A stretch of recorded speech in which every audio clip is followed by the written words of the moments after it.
The emergency klaxons screamed through the Galactic Council chamber like wounded animals. Captain Sarah Chen stood frozen in the observation gallery as holographic displays erupted with crimson warning symbols.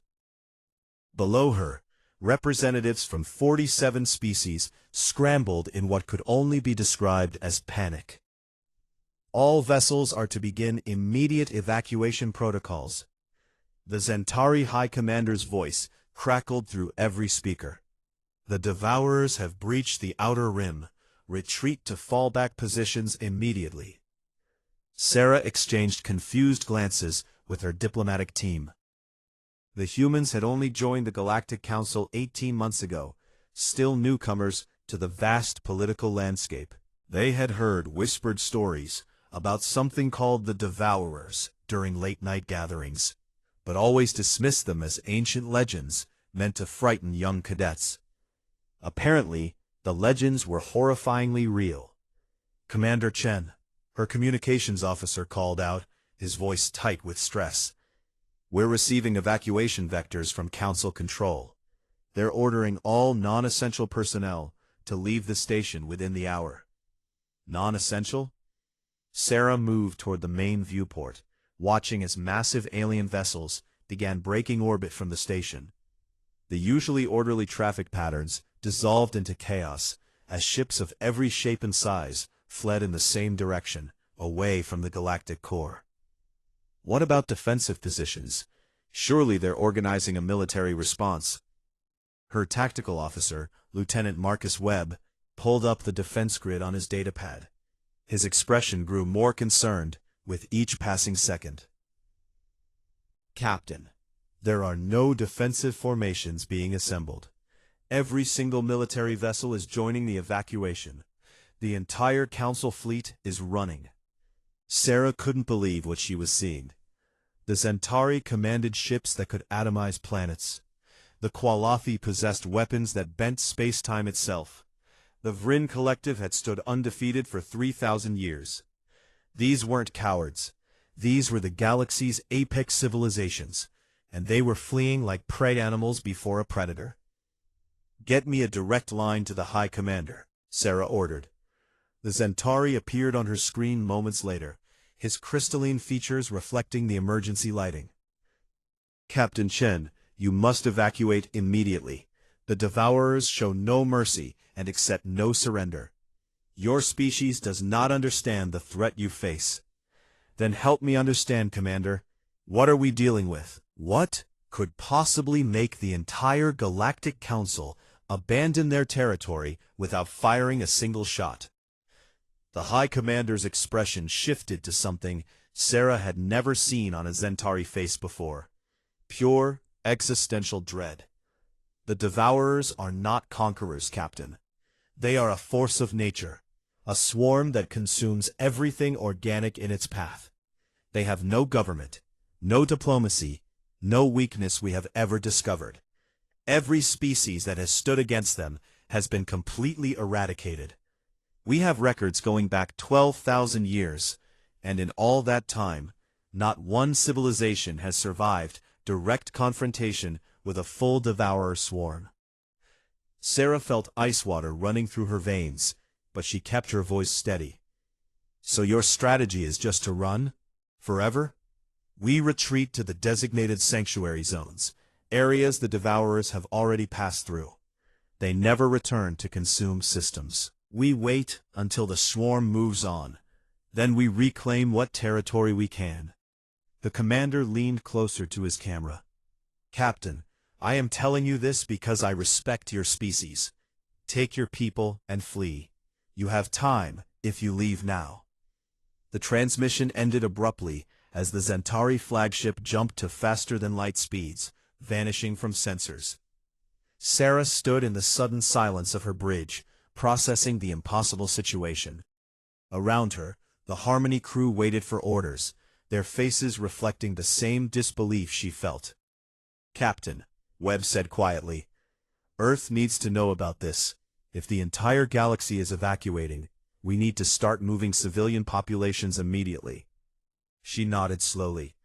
Open a priority channel to Earth Command. Mark it urgent, highest classification. The holographic display flickered to life, showing Admiral James Rodriguez in Earth's orbital command center. His weathered face filled with concern as Sarah delivered her report, carefully explaining everything the High Commander had told her. When she finished, Rodriguez was silent for a long moment. "So let me understand this correctly, Captain. The galaxy's most advanced civilizations, species that have existed for thousands of years longer than humanity, are all running away from this threat without even attempting to fight back." "That's correct, Admiral. They're abandoning entire star systems, entire sectors of space. The Kolothi are evacuating their core worlds as we speak. And these devourers, they just consume everything and move on?" "According to the Council records, yes, sir. They strip planets bare of all biological matter, then continue to the next system. The prevailing theory is they're following some kind of instinctual migration pattern." Rodriguez rubbed his temples, the weight of impossible decisions visible on his face. "How long until they reach human territory?" Sarah checked her tactical display, running the calculations based on the Devourer swarm's projected speed. "At current velocity, approximately 6 to 8 weeks until they reach our outer colonies, maybe 12 weeks until they threaten Earth itself." The Admiral's jaw tightened. "And the Council expects us to just pack up humanity and run with them to these sanctuary zones?" "That appears to be the only survival strategy anyone has ever employed successfully, sir." Through the viewport behind Sarah, the last of the Council vessels were disappearing into the darkness of faster-than-light travel. The massive station that had bustled with diplomatic activity just an hour ago now sat empty and dark, abandoned to its fate. "Captain Chen, return to Earth immediately," Rodriguez ordered. "We need to convene an emergency session with all member nations. Humanity needs to decide how we're going to respond to this threat." "Understood, Admiral. Harmony is setting course for home. Chen out." As her crew began plotting their jump back to Earth, Sarah couldn't shake the image of those fleeing ships from her mind. Thousands of years of civilization, countless technological marvels, and cultural achievements, all running away from a single enemy they deemed unbeatable. But Sarah Chen had studied human history extensively during her military training. She knew that humanity had faced seemingly unstoppable threats before: plagues, natural disasters, extinction-level events. And every single time, some humans had chosen to stand and fight rather than accept the inevitable. She wondered if this time would be any different. The Harmony engines hummed to life, pulling the ship away from the abandoned Council station. Behind them, emergency beacons continued broadcasting automated warnings into the empty void, alerting any remaining stragglers that the Devourers were coming and that salvation lay only in retreat. Sarah stared out at the stars, knowing that in a few short weeks, humanity would face the most important decision in its entire existence: run with the galaxy or stand alone against the darkness. The emergency session of the United Earth Assembly had been in progress for 14 hours straight. Sarah Chen sat in the observers section, watching as representatives from every nation, corporation, and colony debated humanity's response to the Devourer threat. The chamber buzzed with dozens of simultaneous translations, creating a constant background hum of tension. "We cannot possibly stand against a threat that has defeated civilizations thousands of years more advanced than us." The European Federation delegate slammed his hand on the podium. "The Centauri alone possess technology we can barely comprehend, and they're running. What possible chance do we have?" The delegate from the Pan-Asian Coalition rose to respond. "And if we run, what then? We become refugees in our own galaxy, forever fleeing from system to system. What happens when these sanctuary zones fill up? What happens when the Devourers eventually consume everything?"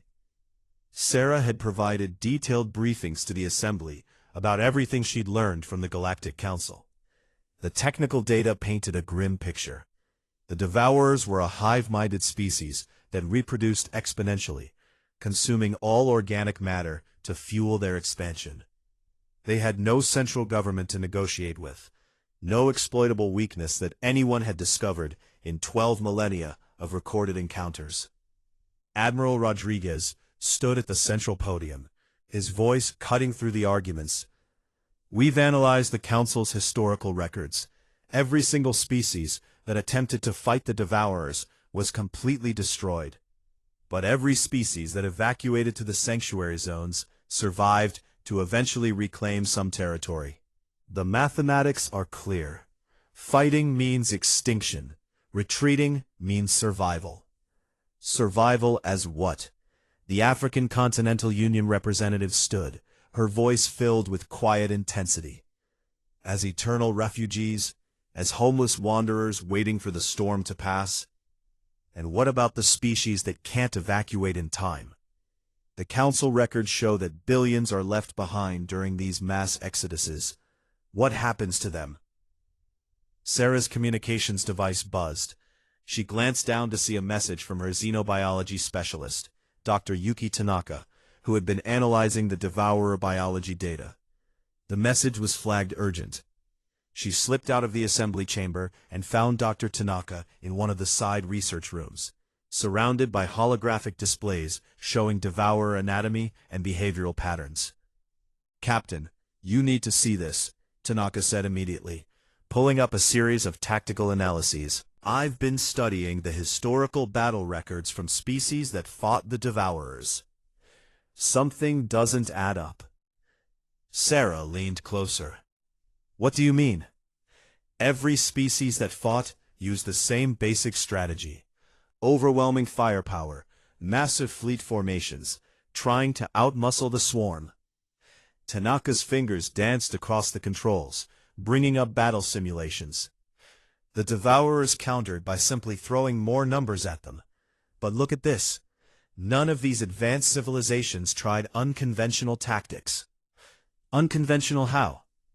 Guerrilla warfare, asymmetric response, sacrifice plays. The Devourers operate on a hive mind principle, which means they're incredibly efficient at coordinating mass actions. But that same structure makes them predictable. Tanaka pulled up biological data. They reproduce fast, but each individual unit is relatively fragile. They rely on overwhelming numbers and regeneration speed. No one has ever tried to disrupt their reproduction cycle or target their coordination nodes because everyone was too busy running away or dying in conventional engagements. Sarah felt her tactical mind beginning to work through the implications. "You're saying there might be a way to fight them?" "I'm saying no one has ever really tried fighting smart instead of fighting hard." Tanaka's expression was intense. "These advanced civilizations got complacent, Captain. They have weapons that can destroy planets, so when they encountered a problem, they tried to blow it up. When that didn't work, they ran. But humans, we've spent our entire history fighting enemies stronger than us and winning through adaptation and creativity." Sarah returned to the assembly chamber just as the vote was being called. The question was simple, but carried unimaginable weight. Should humanity evacuate Earth and join the galactic exodus, or remain and attempt to defend human territory? The voting took place in absolute silence, each delegate entering their decision into the secure system. Sarah watched the tally climb on the central display, her heart pounding. This wasn't just about military strategy or political posturing. This was about the fundamental nature of humanity itself. The final count appeared. 53% voted to stay and fight.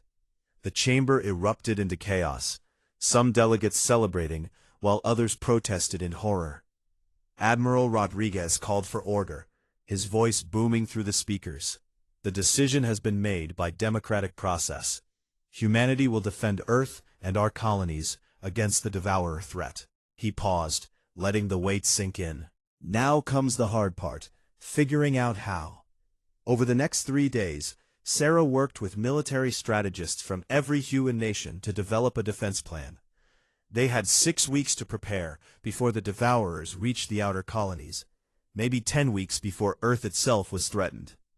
The plan they developed was unlike anything the galaxy had seen. Instead of massing their fleets for a single decisive battle, they would employ hit-and-run tactics. Instead of trying to save every ship, they would use sacrifice plays to inflict maximum damage. Instead of predictable formations, they would embrace chaos and adaptation. "The other species will think we're insane," General Sarah Okonkwo observed during one planning session. "Deliberately sacrificing vessels, using civilian ships as weapons platforms, turning entire asteroids into kinetic bombardment systems." "Let them think what they want," Rodriguez replied. "We're not playing by the old rules anymore. We're making new ones." Sarah received clearance to return to the Harmony and begin implementing the defense grid in human space. As she prepared to depart Earth, she received an unexpected transmission from the Kolathi embassy. Ambassador Thrall appeared on her screen, his insectoid features difficult to read, but his tone urgent. "Captain Chen, I must speak with you privately about your species' decision." They met in a secure conference room. Thrall's translator device rendered his clicking speech into somber English words. "The Kolathi government has completed its evacuation of our core worlds. In our haste, we had to leave behind approximately 2,000 juveniles in remote education facilities. The logistics of retrieving them would delay our retreat by weeks we cannot afford." Sarah felt sick. "You're abandoning your own children?" "We are ensuring the survival of our species." Thrall's distress was evident, even across species lines. "I am telling you this because your defensive perimeter will include the Kolathi education stations. If you maintain your position, you may be able to evacuate those juveniles before the Devourers arrive. I know it is much to ask of a species preparing for its own possible extinction." Sarah thought about the children, terrified and alone, waiting for rescue that their own people had decided was too costly. She thought about humanity's choice to stand and fight. She thought about what that choice really meant. "Send me the coordinates, Ambassador. We'll bring your children to safety." Thrall's relief was palpable. "If your species survives this, Captain Chen, the Kolathi will never forget what you have done." As Sarah's ship departed Earth, she looked back at the blue marble that held all of human civilization. Across the planet, military forces were mobilizing, civilian vessels were being retrofitted, and ordinary people were preparing to face the unthinkable. The Kolathi education station hung in space like a forgotten monument, its crystalline structures reflecting starlight in haunting patterns. Sarah Chen brought the Harmony alongside the docking port, her crew moving with practiced efficiency despite the enormous pressure they all felt. "Life signs confirmed, Captain," Webb reported from Tactical. 2014 Kolathi juveniles, ages equivalent to human 6 through 12 years. No adult supervisors remaining. Sarah felt anger flash through her system. The Kolathi adults had simply fled, leaving their children behind with nothing but automated systems and pre-recorded messages. The messages all said the same thing. Stay calm. Conserve resources. Help is coming. But everyone knew help wasn't coming. Not from the Kolathi anyway. Begin emergency evacuation procedures. We have 4 hours before we need to be clear of this sector. Sarah moved toward the airlock. I'm going in personally. The children will be terrified enough without seeing only strange aliens on their rescue ship. The education station's interior was designed for young Kolathi. Everything scaled smaller and decorated with bioluminescent patterns that would have seemed beautiful under normal circumstances. Now it just felt abandoned and cold. Sarah found the juveniles gathered in the main assembly hall, huddled together in small groups. They were insectoid, like all Kolathi, but their exoskeletons were still soft, their compound eyes large and filled with fear. When they saw Sarah and her team, several began making high-pitched distress calls. "It's okay," Sarah said softly, knowing her translator would render her words into Kolathi clicks and chirps. We're here to take you somewhere safe. My name is Sarah Chen, and I'm a friend of Ambassador Threll." A slightly larger juvenile stepped forward, its translator device identifying itself as Krelix, the senior student. "Ambassador Threll sent you, but he said all species were evacuating. He said no one would come." Sarah knelt down to be closer to the juvenile's eye level. "My species made a different choice, Krelix. We're staying to fight the Devourers. But first, we're making sure everyone who can't fight gets to safety. That includes all of you." The evacuation took 3 hours of careful work, getting 2,000 frightened children aboard the Harmony and secured in every available space. Sarah's crew worked with gentle efficiency, many of them parents themselves, understanding the terror these young ones felt. They were just clearing the station's gravitational influence when the sensors screamed a warning. "Contact." Webb's voice was sharp. "Multiple signatures emerging from hyperspace. Configuration matches Devourer scout ships." They were still 2 hours away from the designated safe zone, and the Harmony was packed with children and running with minimal defensive capabilities. "Battle stations. Get those kids secured and prepare for evasive maneuvers." The Devourer scouts materialized like nightmares made flesh, organic ships that looked more like massive insects than any artificial construction. They moved with disturbing fluidity, immediately altering course toward the Harmony with predatory intent. "3 scouts, Captain. They're faster than us, and our weapons are mostly offline to make room for the evacuees." Webb's tactical display showed the harsh mathematics of their situation. Sarah made a decision in seconds. "Send out a priority distress call to all human vessels in range. Tell them we have civilians aboard and require immediate assistance." The Devourer scouts opened fire with bioplasma weapons that burned through space like acid. The Harmony shuddered as its shields absorbed the first impacts. But Sarah knew they couldn't take many more hits. "Return fire, with whatever we have. Keep us between them and those children." Her tactical officer managed to land a few hits with their reduced weapon arrays, but the Devourers regenerated damage almost as fast as it was inflicted. One scout peeled off and began circling, looking for a vulnerable angle. Then space lit up with weapons fire from a new direction. "Human destroyer Defiance, entering engagement range," communications called out. 2 more vessels right behind them. The human ships weren't as advanced as the Council vessels that had fled. They were rough, practical designs built for war rather than elegance. But they moved with aggressive purpose, immediately establishing a defensive perimeter around the Harmony. The Defiance sacrificed its forward shields to deliver a devastating railgun barrage directly into one scout's propulsion system. The Devourer ship exploded in a burst of organic matter and bioenergy. "They actually killed one!" Webb's voice carried shock and elation. "Captain, the Devourer just died." The other 2 scouts seemed to hesitate, their hive coordination disrupted by the unexpected loss. The human ships pressed the advantage, using tactics no Galactic Council vessel would have considered. Ramming attacks, point-blank weapons fire, even venting superheated plasma from damaged sections directly onto Devourer hulls. The second scout fell when the destroyer Relentless performed what Sarah could only describe as a suicide run, gutting itself on the Devourer's organic armor, while its reactor went critical. The explosion consumed both ships. The final scout attempted to flee, but a spread of missiles from the frigate Thunderchild caught it before it could jump to hyperspace. The Devourer vessel came apart in chunks, its biological components unable to survive the kinetic impacts. Sarah stared at the tactical display in stunned silence.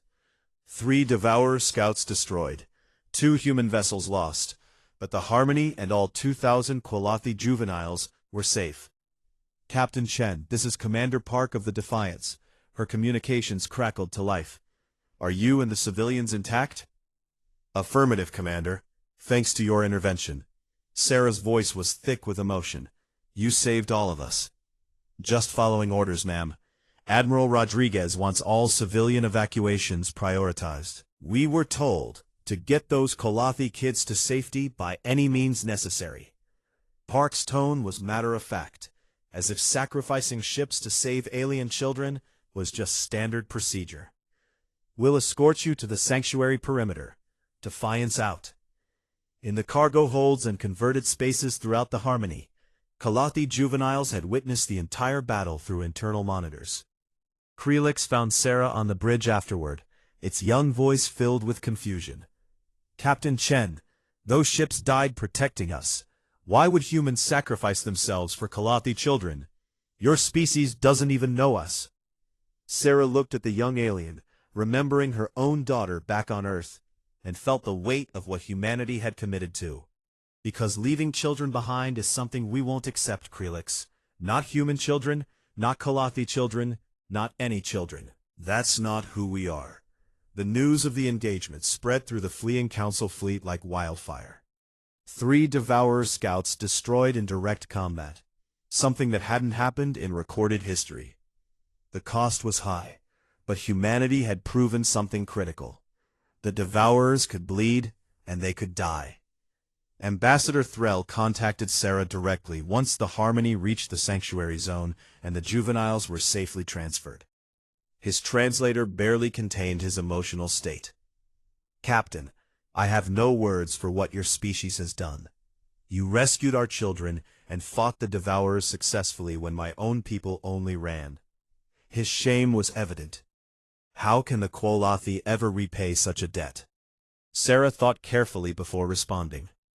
Ambassador, some of your young ones asked me why we fought for them. I told them it's because that's who we choose to be. Now I have a question for you. Is that who the Kalathi choose to be?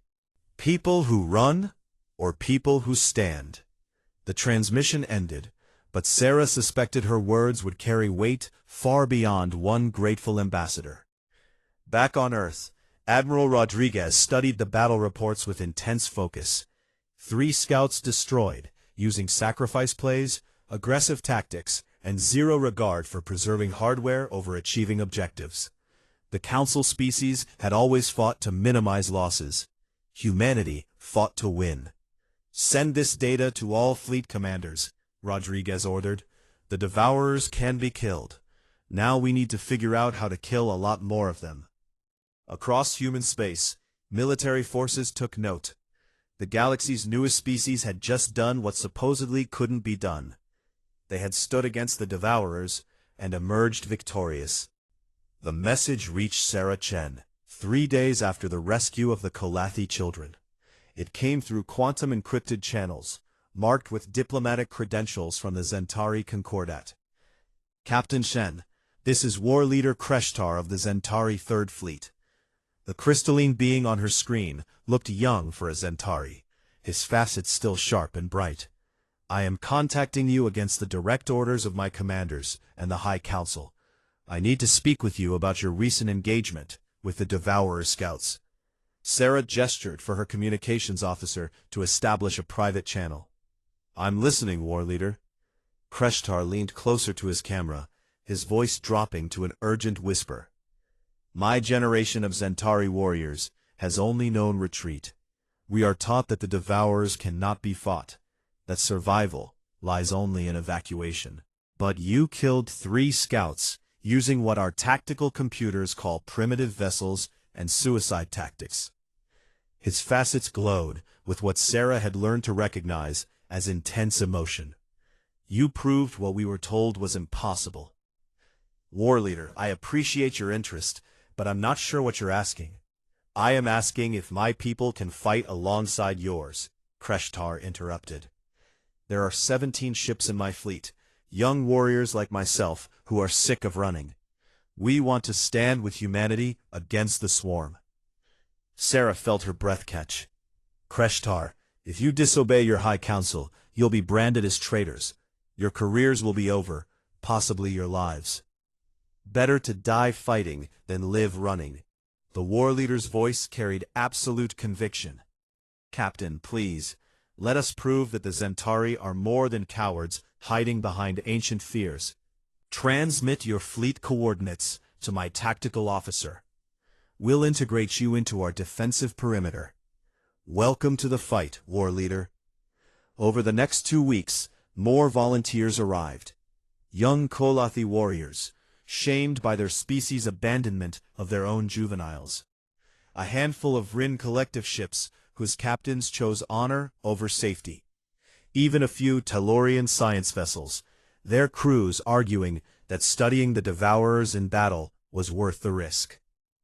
Admiral Rodriguez watched the growing coalition with cautious optimism. We're up to 43 non-human vessels now, scattered across our defensive grid. It's not much compared to the size of the swarm we're expecting, but it's 43 ships we didn't have before. Sarah found herself coordinating the combined fleet from her position aboard the Harmony. The alien volunteers needed to learn human tactics, which meant unlearning millennia of conventional warfare doctrine. Your sacrifice plays make no mathematical sense, a Vrin captain protested during one tactical briefing. You deliberately destroy your own vessels to damage the enemy? How is this sustainable? Lieutenant Webb, who had survived the scout engagement, answered before Sarah could. Commander, the Devourers expect us to value our ships and our lives above the mission. When we sacrifice a destroyer to kill 3 of their vessels, we disrupt their tactical predictions. They can't adapt to opponents who are willing to lose battles to win the war. Kreshtar Zentari ships proved surprisingly effective once they embraced the human approach. Their crystalline hulls were perfect for ramming attacks, and their crew's youth made them more willing to take risks than their conservative elders. Tanaka continued analyzing Devourer biology from the remains of the destroyed scouts. Captain, I think I found their coordination mechanism. She pulled up a holographic display showing a complex organic structure. Each Devourer ship has a node creature that links it to the hive mind. If we can overwhelm multiple nodes simultaneously, we might disrupt their ability to coordinate large-scale attacks. How do we identify these nodes in battle? Sarah asked. They emit a specific bioelectromagnetic signature. I've programmed it into our targeting computers. Tanaka's excitement was barely contained. If we focus fire on node carriers, we can create chaos in their formations. The strategy was distributed to all human and volunteer vessels. It was untested, theoretical, and based on analyzing dead scouts rather than the full swarm. But it was more than anyone else had ever tried. The Devourers arrived at the outer edge of human territory 4 weeks after the initial warnings. Sarah watched the sensor displays as thousands of biosignatures materialized from hyperspace. Not scouts this time, but the actual swarm. Massive hive ships surrounded by clouds of smaller fighter organisms, all moving with terrifying coordination toward the nearest inhabited system. Fleet status? Sarah called out, her voice steady despite the fear churning in her gut. All human vessels report ready, Captain. Volunteer ships requesting final confirmation of battle plans. Webb's fingers flew across his tactical console. They're asking if we're really going to do this. Sarah opened a fleet-wide channel. All vessels, this is Captain Chen. Today we face an enemy the galaxy has feared for 12,000 years. Everyone watching us from the sanctuary zones expects us to die. They expect the Devourers to consume us, like they've consumed countless species before. She paused, letting her words sink in. But we're not countless other species. We're the ones who chose to stand. We're the ones who saved children while others ran. We're the ones who proved these monsters can bleed. She saw Kreshtar's face on one of her secondary screens, the young Zentari warrior standing tall on his bridge.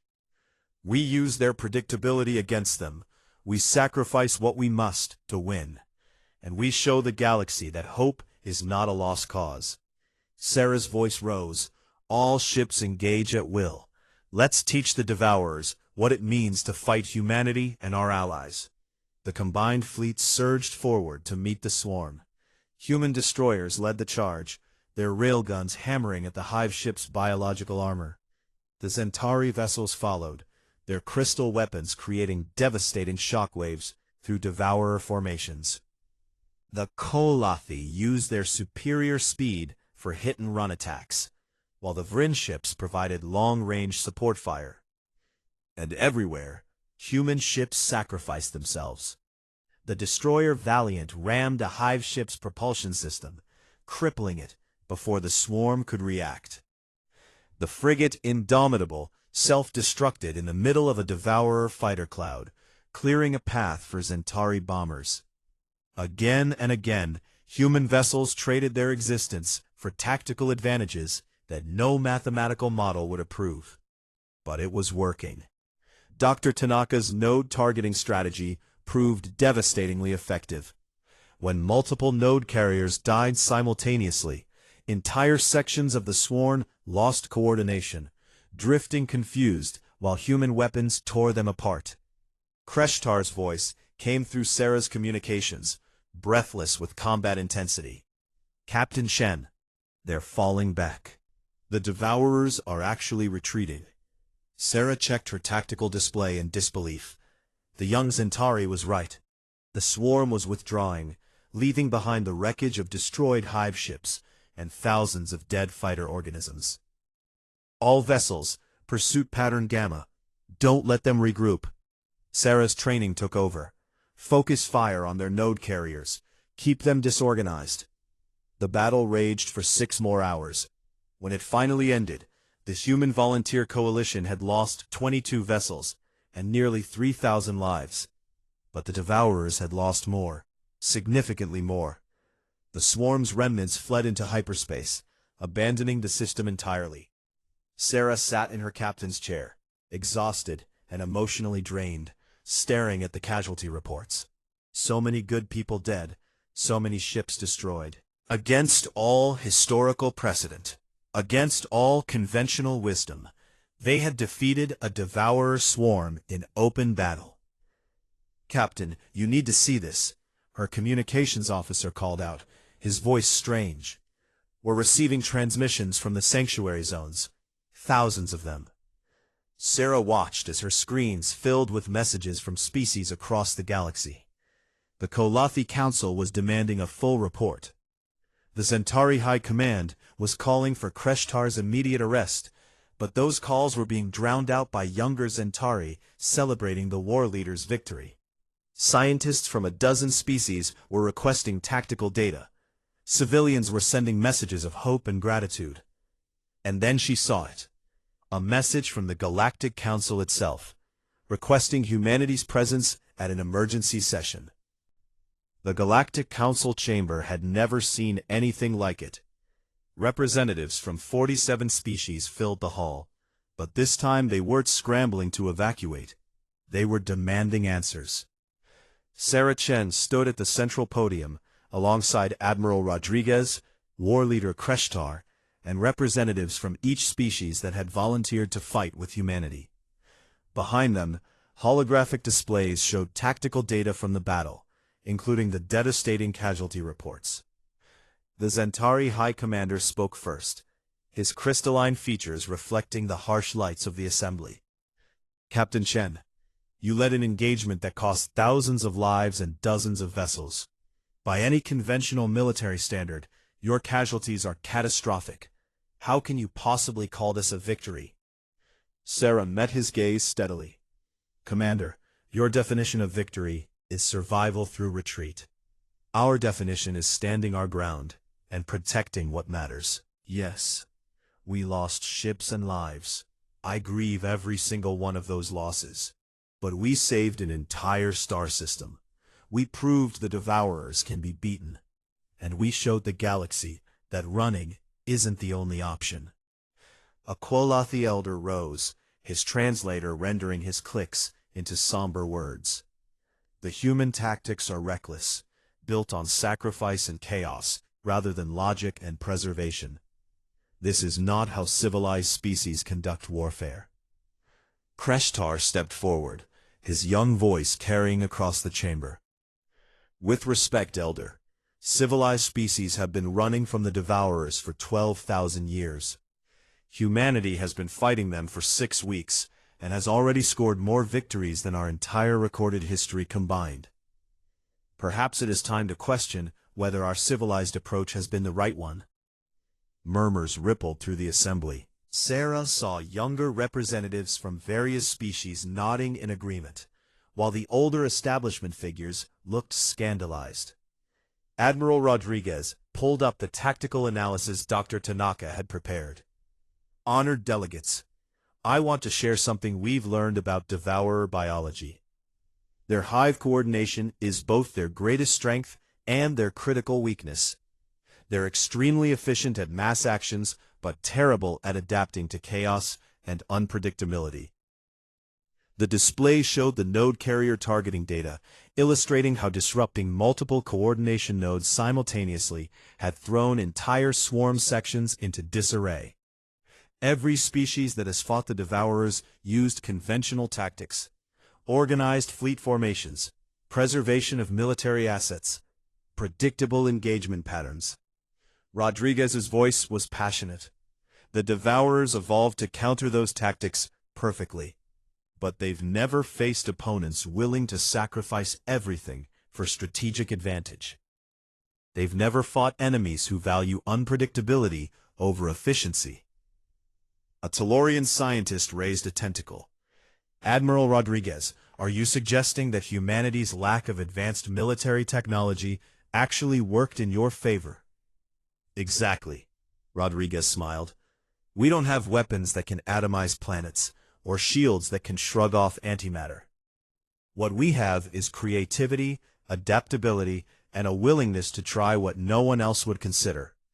We turned our weaknesses into advantages. Sarah watched the assembly process this information. She could see the divide forming. Older, conservative representatives clinging to the traditional doctrine of retreat, while younger members considered the revolutionary implications of humanity's approach.